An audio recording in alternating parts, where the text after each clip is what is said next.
रामपुर नाम का एक गांव था। उस गांव में एक ब्राह्मण रहते थे। वे ब्राह्मण पुरोहिती का काम करते थे।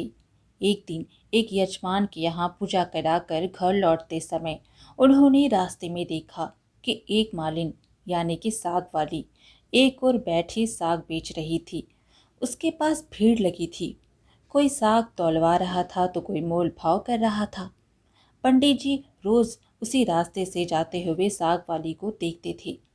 एक दिन किसी जान पहचान के आदमी को साग खरीदते देखकर वे भी खड़े हो गए। उन्होंने देखा साग वाली के पास एक पत्थर का बाट है।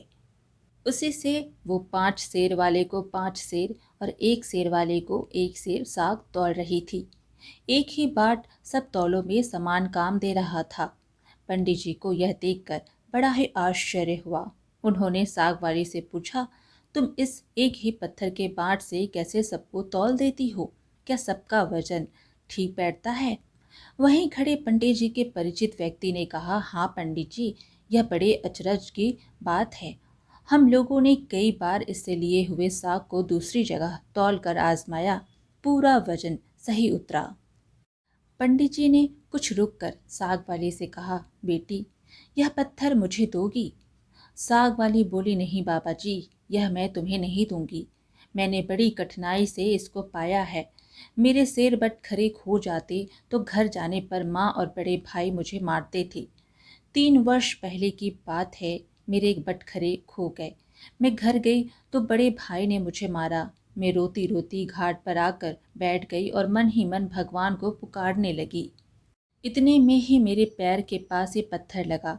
मैंने इसको उठाकर ठाकुर जी से कहा, महाराज, मैं तौलना नहीं जानती, आप ऐसी कृपा करें जिससे इसी से सारे तौल हो जाएं।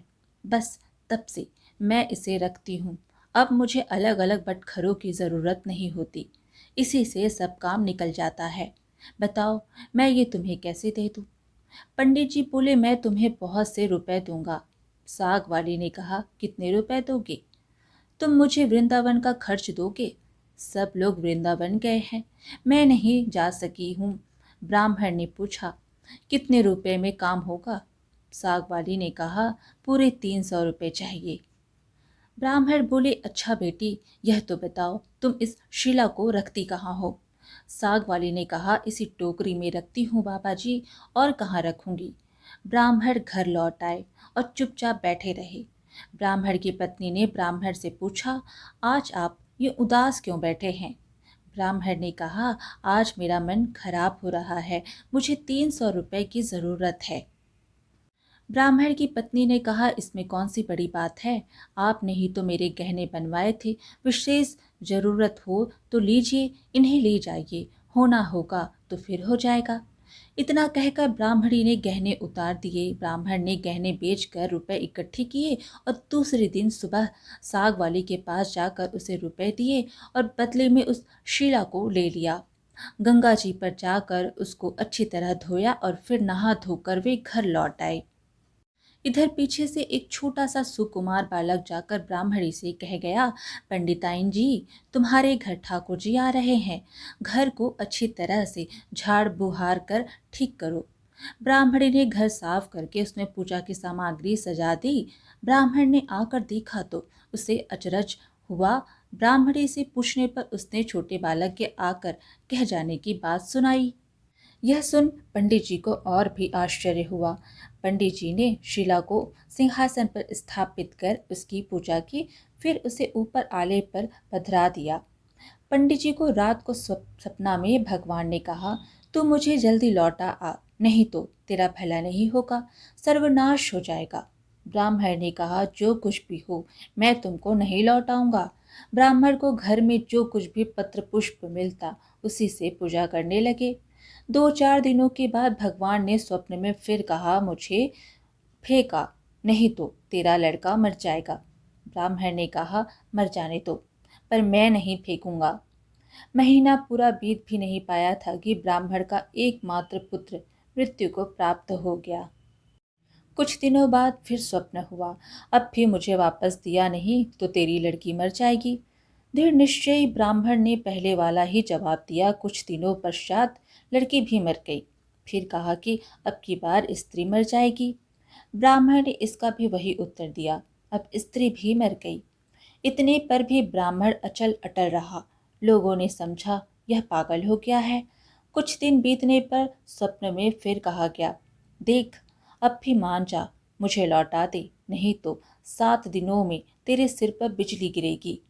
ब्राह्मण बोले, गिरने दो, मैंने तुम्हें उस साग वाली की गंदी टोकरी में नहीं रखने का प्रण कर रखा है। ब्राह्मण ने एक मोटे से कपड़े में लपेट कर भगवान को अपने सर पर मजबूती से बांध लिया। वे हर समय उन्हें यूं ही बांधे रखते।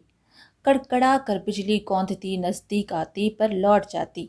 अब 3 दिन ही शेष रह गए। एक दिन ब्राह्मण गंगा जी के घाट पर संध्या पूजा कर रहे थे कि 2 सुंदर बालक उनके पास आकर जल में कूदे। उसमें एक सांवला था और दूसरा गोरा। उनके शरीर पर कीचड़ लिपटा था। वे इस ढंग से कूदे कि जल उछलकर ब्राह्मण के शरीर पर पड़ा।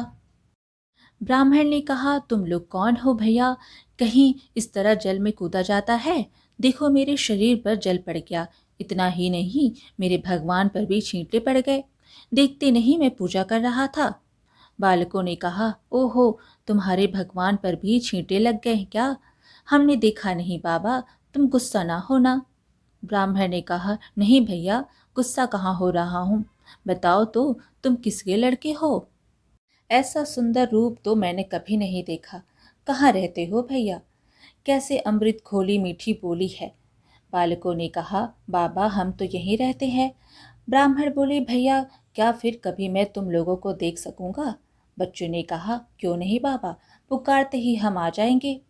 ब्राह्मण के नाम पूछने पर उन्होंने कहा, हमारा कोई नाम एक नहीं है। जिसका जो मन होता उसी नाम से वह हमें पुकार लेता है। सांवले लड़के ने ब्राह्मण जी को एक मुरली देते हुए कहा, यह लो मुरली, जरूरत हो तब इसे बजाना, बजाते ही हम लोग आ जाएंगे। दूसरे गोरे लड़के ने एक फूल देखकर ब्राह्मण जी से कहा, बाबा इस फूल को अपने पास रखना, तुम्हारा सदा मंगल होगा। वे जब तक वहां से चले नहीं गए, ब्राह्मण उनकी ओर आंखें लगाए देखते रहे। मन ही मन सोचने लगे, आहा कितने सुंदर हैं दोनों, क्या फिर कभी इनके दर्शन होंगे?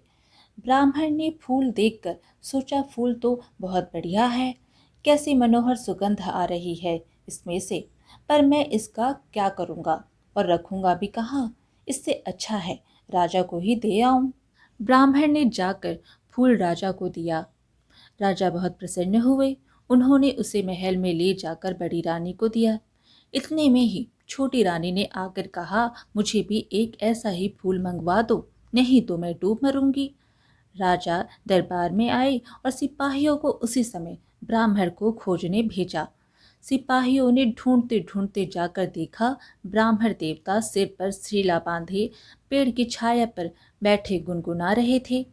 वे उनको राजा के पास ले गए। राजा ने कहा, महाराज वैसा ही एक फूल और चाहिए।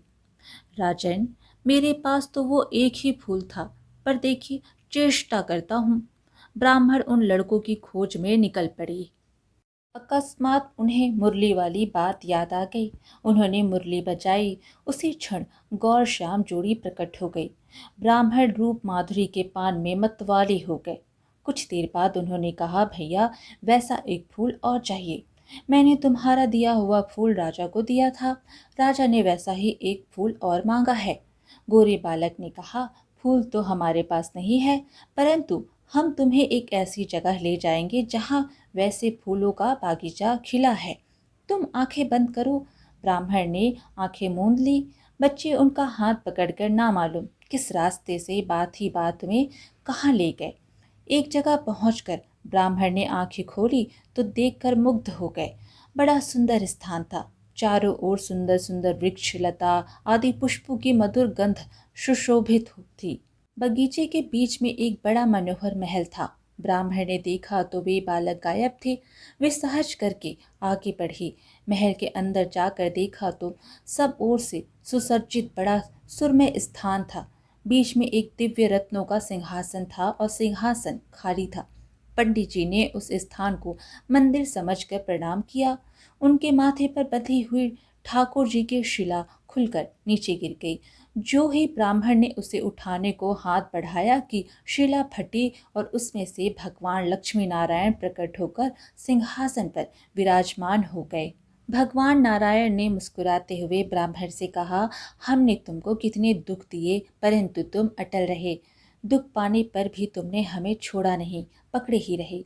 इसलिए हम तुम्हें सशरीर यहाँ ले आए हैं। जो भक्त स्त्री पुत्र घर गुरुजन प्राण धन इस लोक और परलोक को छोड़कर हमारी शरण में आ जाते हैं, भला उन्हें हम कैसे छोड़ सकते हैं। इधर देखो, यह खड़ी है तुम्हारी धर्म पत्नी, तुम्हारी कन्या और तुम्हारा पुत्र, यह भी मुझे प्रणाम कर रहे हैं। तुम सबको मेरी प्राप्ति हो गई। तुम्हारी एक ही दृढ़ता से सारा परिवार मुक्त हो गया। आज की कहानी यहीं समाप्त हुई। वीडियो पसंद आए तो लाइक शेयर ज़रूर कीजिए और ऐसे ही अच्छी अच्छी कहानियाँ सुनने के लिए हमारे चैनल को सब्सक्राइब कर लीजिए। धन्यवाद।